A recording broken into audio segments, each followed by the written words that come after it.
नमस्कार, मैं वंदना अग्रवाल और आप देख रहे हैं राइट इंडिया प्लस। कश्मीरी पंडित एक मूवी क्या आई, हर तरफ हल्ला ही हल्ला हो गया। इतना हल्ला कि राजनीति तक इस मूवी पे होने लगी है। आम आदमी पार्टी और बीजेपी की बात करें तो दोनों आपस में ऐसे भिड़ गए हैं जैसे इनके पास कोई और मुद्दा ही नहीं है। चुनावों का मुद्दा था, अच्छी खासी राजनीति गर्मा गई थी तो चुनाव तो टाल ही दिए और मुद्दा बना लिया कश्मीरी फाइल को। तो सोशल मीडिया पे काफ़ी चर्चित है कश्मीरी फाइल, उसको लेके उठ रहे बवाल। तो आज ऐसे ही कुछ सवालों को लेके इस वक्त हम मौजूद हैं संगम विहार विधानसभा में और हमारे साथ राम भगत सहल जी मौजूद हैं जो कि बीजेपी से जिला कोषाध्यक्ष व मैं आपको नए वर्ष की, हिंदू नव वर्ष की हार्दिक शुभकामनाएं देना चाहता हूं, नवरात्रों की शुभकामनाएं देना चाहता हूं, रामनवमी की शुभकामनाएं देना चाहता हूं। सर, कश्मीरी फाइल जो कि अभी हाल ही में मूवी रिलीज हुई है, मूवी का ऐसा बवाल मचा दिया है कि राजनीति खेली जा रही है। आम आदमी पार्टी और बीजेपी, आखिर ऐसा क्या है जो राजनीति का मुद्दा बना दिया आपने? देखो, हमने राजनीति का मुद्दा कुछ नहीं बनाया। हमने इस समाज पर, इस देश में आज तक जो कुरीतियाँ थी उनको दूर करने का प्रयास किया। चाहे मुस्लिम समाज के साथ कुरीतियाँ थी, महिलाओं में तलाक वाला विषय रहा, उसको भी मोदी जी ने हटाया। और कश्मीर में कश्मीरी पंडितों के साथ बहुत अत्याचार हुआ। आज तक इतने प्रधानमंत्री आए गए, किसी ने उनकी अपने ही देश में शरणार्थी बन गए, उनको अपना घर छोड़ के आना पड़ा, उनकी महिलाओं के साथ बलात्कार हुआ और क्या क्या घटनाएं, जैसे 1947 में देश आज़ाद हुआ था उससे ज़्यादा उनके साथ अत्याचार हुआ है। तो उन विषय को उठाने का प्रयास किया, उनकी पुनर्वापसी करने का हम प्रयास कर रहे हैं ताकि वो अपने घर में इज्जत और मान सम्मान के साथ पुनः स्थापित हो। ये बीजेपी कर रही है। आम आदमी का जो दर्द है उनके वोट बैंक के चक्कर में कर रहे हैं, वो कुछ नहीं करते। उनको वोट ही है, उनको देश और राष्ट्र किसी से प्यार नहीं है, ना कश्मीर से प्यार है ना भारत से प्यार है, उनको तो अपने वोट बैंक से प्यार है। और हम भाजपा के लोग किसी भी बिरादरी के साथ अन्याय हो, चाहे वो मुस्लिम हो, हिंदू हो, ईसाई हो, हम देश और राष्ट्र के लिए काम करते हैं। इसीलिए हम कश्मीरी फाइल्स को देखना भी चाहते हैं, प्यार भी करते हैं और उन भाइयों के प्रति हमारी हमदर्दी भी है। सर, काफ़ी टाइम से आपकी भारत में सरकार है बीजेपी की, तब तो कश्मीर के लोगों की, कश्मीर पंडितों की आपको याद नहीं आई। एक मूवी क्या आ गई, आपको कश्मीर पंडितों की याद आ गई? कैसे नहीं आई? अगर याद ना आती तो किसी प्रधानमंत्री में, किसी गृह मंत्री में ऐसी ताकत थी कि 370 हटा देता? वो तो बहुत बड़ा मामला था। वो मुफ्ती मोहम्मद सईद ने कहा था इसको छेड़ेंगे तो बारूद के ढेर में बैठे हुए आग लग जाएगी। पाकिस्तान ने तमाम प्रयास किया, तमाम देश विदेशों में हमें पूर्ण समर्थन मिला, हम अच्छा काम करें। कश्मीर के लिए तो कर रहे हैं। कश्मीर हमारा भारत का ताज है, अगर वही ताज सुरक्षित नहीं होगा तो क्या करेंगे? कश्मीर के ऊपर कर रहे हैं। आपको दिखाई नहीं दिया? ये जो पिक्चर बनाई है तो उसने सत्य दिखाने का साहस किया है, उसने अपनी जान हथेली में रख के। आज तक किसी डायरेक्टर ने प्रयास नहीं किया।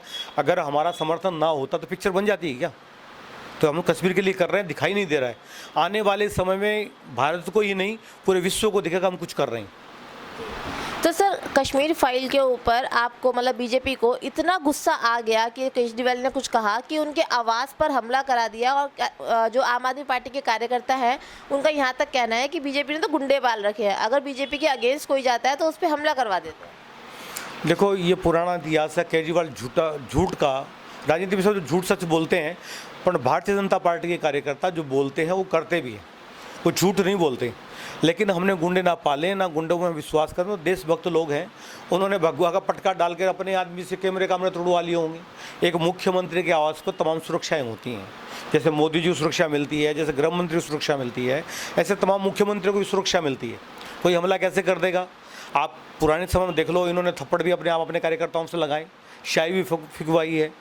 और किसी व्यक्ति का दांत दिखाना, वो उनके पीछे राखी जी बैठी हुई थी, ऐसे हंस रही थी जैसे रामलीला में शूर्पणखा नहीं हंसती थी, वैसे हंस रही थी। किसी के साथ इतना अत्याचार हुआ है, किसी के घर छूट गए। अगर उनके परिवार में ऐसा हुआ होता, केजरीवाल के साथ ऐसा हुआ होता, तो क्या वो हंसता? क्या कोई भी सम्मानित राजनीतिक बड़ा नेता ऐसे दांत दिखा के आप यूट्यूब पे डाल दो फ्री हो जाएगा, तो 50 पिक्चरों को पहले यूट्यूब पे क्यों नहीं डाल दी? जो सच्चाई दिखानी चाहिए वो तो भारत तो वंदे मातरम करते करते यहाँ तक पहुँचे हैं, उनको सच्चाई दिखानी चाहिए। ये हंसने वाला विषय थोड़ी था। तो सर, आप ये कहना चाहते हैं केजरीवाल जी ने जो अपने ऊपर शाही फिकवाई या अपने आप को मार खाई, तो वो किस लिए? अपनी पब्लिसिटी के लिए? पब्लिसिटी के लिए। इसलिए खंभे पे चढ़ जाते थे। आपने देखा ना पहले केजरीवाल जी कितने बंदर की तरह ऊपर चढ़ जाया करते, तार काट दिया, ये काट दिया, अब मैं गाड़ी नहीं लूँगा, मैं वैगनार में चलूँगा, मैं सुरक्षा नहीं लूँगा, मैं ऐसी लगाऊँ। कितनी झूठ बताऊँ आपको? ये केवल इमोशनल और दिलों से खेलता है। पंजाब में अभी इतने फ्री बांटने वाली बातें इन्होंने करी, ये कर पाएंगे क्या? अगले दिन कटोरा लेके मोदी जी पे, मोदी जी आप दे दो। अरे भाई वहीं से करो जो व्यक्ति पहले लाखों रुपया कर्ज लेके पर व्यक्ति आय पे बना हुआ है। पूरा पंजाब नशे में डूबा पड़ा। जो एक समय ऐसा था पंजाब पूरे भारत की शान होता था, समृद्ध राज्य होता था, और अब केजरीवाल जी पहुँच के पूरा डुबो देंगे। इनको तो अपने वोट से मतलब है, और लोगों को दिखावा कर दिल्ली में हमें पता नहीं क्या हो गया। कॉमर्शियल बिल चले ना चले 1500-2000 रुपये आते हैं, और वो एक दिखावा कर रहे हैं। यहाँ कुछ नहीं है, कुछ फ्री नहीं है। ये बर्बाद कर रहे हैं इस देश को और इस दिल्ली को भी। अब पंजाब को बर्बाद करने गए। सर, विधानसभा में केजरीवाल जी का कहना है कि विवेक अग्निहोत्री जिन्होंने फिल्म बनाई है वो तो लाखों करोड़ कमा रहे हैं, लेकिन उन्होंने बीजेपी को पोस्टर लगाने का काम दे दिया है। देखो जी, मैं जिले का कोषाध्यक्ष हूँ, और ना तो हमने पूरी साउथ दिल्ली में किसी का पोस्टर लगाओ, ना पोस्टर लगाते हैं। हाँ, भगवा भाजपा झंडा पकड़ लिया अपने हाथ में, वो एक अलग बात है। केजरीवाल जी ऐसा कर रहे हैं तो मुझे पता नहीं, लेकिन हमें कहीं से कोई ऐसा आदेश नहीं है पोस्टर लगा, अग्निहोत्री को पोस्टर लगाने की आवश्यकता ही नहीं है।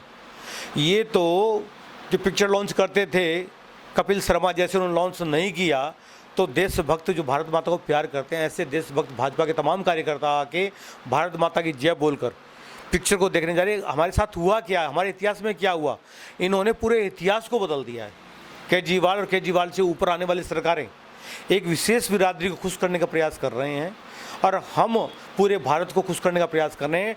और आज आपके सामने यूक्रेन देख लो, अमेरिका देख लो, रशिया देख लो, सारे लोग यहाँ आ रहे। पहले हम जाते थे, हमें सम्मान नहीं था। ये भाजपा के कारण, हमारे माननीय प्रधानमंत्री के कारण, माननीय अमित शाह जी के कारण ये संभव हो रहा है। आज भारत की इज्जत बढ़ती जा रही है, और पढ़ा लिखा मुस्लिम समाज भी आज हमारी ओर आकर्षित होता जा रहा है।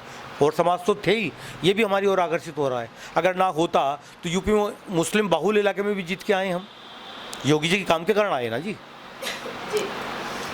सर, जिस तरह से लगातार महंगाई बढ़ रही है, पेट्रोल, डीजल, रसोई गैस के दाम आए दिन आसमान छूने की तरफ जा रहे हैं, उसका जिम्मेदार भी तो कहीं ना कहीं मोदी सरकार ही है। देखो, ये युद्ध हो रहा है। आज श्रीलंका में वहाँ त्राई मछली खाने को नहीं है, 300 रुपये 400 रुपये पेट्रोल देने के बाद नहीं है। पाकिस्तान में त्राई मची पड़ी है, पूरे वर्ल्ड में त्राई मची पड़ी है। उसमें मोदी की गलती नहीं है ना जी। युद्ध हो रहा है, वो हो रहा है, कहीं से महंगाई बढ़ी, मोदी जी ने तो बहुत कंट्रोल कर रखा है। आप स्कूटी से चल गए, पेट्रोल लेने में पेट्रोल पंप में दिक्कत नहीं आई होगी। और मोदी जी ने वो काम किया, अमेरिका ने कहा प्रतिबंध लगा दिया, कोई अगर रशिया से कुछ नहीं लेगा, मोदी जी ने कहा मैं लूँगा। आप देखना 2-4 महीने बाद में जो आज पेट्रोल आप 100 रुपया ले रहे हैं, वो पेट्रोल हो सकता है 50-60 रुपये आ जाए। ये मोदी जो कर सकता है वो कोई भी नहीं कर सकता। ये भाजपा के लिए नहीं, पूरे देश के लिए वरदान है जी। सर, सोशल मीडिया पे तो ऐसा भी वायरल हो रहा है कि यूक्रेन और रूस का जो युद्ध है, मोदी जी के कहने पे 2 दिन रुक गया, और मोदी जी ने इंडिया के जितने वहाँ छात्र फंसे हुए थे सबको बाहर ले आए युद्ध रुकवा कर। तो जब मोदी जी की इतनी चलती है तो पेट्रोल डीजल के दाम वहाँ की तरफ से महंगे क्यों हुए फिर? देखो, पेट्रोल हमारा रसिया से, यूक्रेन से नहीं आता था। हमने अभी सौदा संधि अभी करी है, ये बाहर के देशों से आता था, अरब देशों से आता था। उन्होंने कच्चे तेल का दाम बढ़ा दिया, तो मोदी जी घर में पैदा करते नहीं हैं। और 2 दिन रुक गया तो मोदी जी की ताकत है ना। अमेरिका कहने से नहीं रुकता युद्ध। भारत जी को निकाल के लाएं तो आपको भी गर्व होना चाहिए, केजरीवाल जी को भी गर्व होना चाहिए, कांग्रेस को भी गर्व होना चाहिए। इतनी ताकत आज तक जब देश आज़ाद हुआ है, इतनी बड़ी ताकत कोई नहीं। यूक्रेन भी भारत की बात मानता है, अमेरिका भी मानता है, और आज भी गिद्ध की तरह दृष्टि लगाए ये युद्ध रुकवा दें। कल भी 2 दिन पहले विदेश मंत्री रशिया के आए और उन्होंने कहा अगर आप कहेंगे तो विचार करेंगे। तो मोदी जी को सब हाथ जोड़ के खड़े हैं। भारत विश्व गुरु बनने जा रहा है, तो मैं पक्ष विपक्ष दोनों को ही निवेदन करना चाहूँगा, ऐसे समय में जैसे अटल बिहारी वाजपेयी ने जो बांग्लादेश अलग किया था, तो इंदिरा गांधी, श्रीमती इंदिरा गांधी जी जो हमारे प्रधानमंत्री थी, उनको दुर्गा के रूप में या करिए, अच्छा काम कर रहे हो, हम आपके साथ खड़े हैं। ऐसे ही केजरीवाल जी को भी और पूरे कांग्रेस को भी आज मोदी जी के साथ खड़ा होना चाहिए, क्योंकि भारत की ताकत बढ़ रही है, भारत विश्व गुरु बनने जा रहा है। मुझे ऐसा लगता है, हो सकता है आप लोगों को ना लगे, पर आने वाले समय में भारत बहुत उन्नति करेगा, ऐसा मेरा मानना है। इस महंगाई को हम देख लेंगे, हम सह लेंगे। सर, चुनावों से क्यों डर गई बीजेपी? किसने कहा डर गई? चुनाव में हार जीत होती रहती है।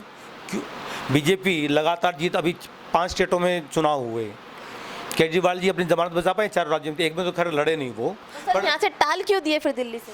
टाल क्यों नहीं देते? देखो, इतना खर्चा बढ़ रहा था, 3 MCD बना दी, 3 नगर निगम, 3 मेयर, 3 ये बना दिया उन्होंने, तो उसके खर्चे बढ़ रहे थे। और केजरीवाल जी ऊपर से पैसा आते थे, इनको देते नहीं थे।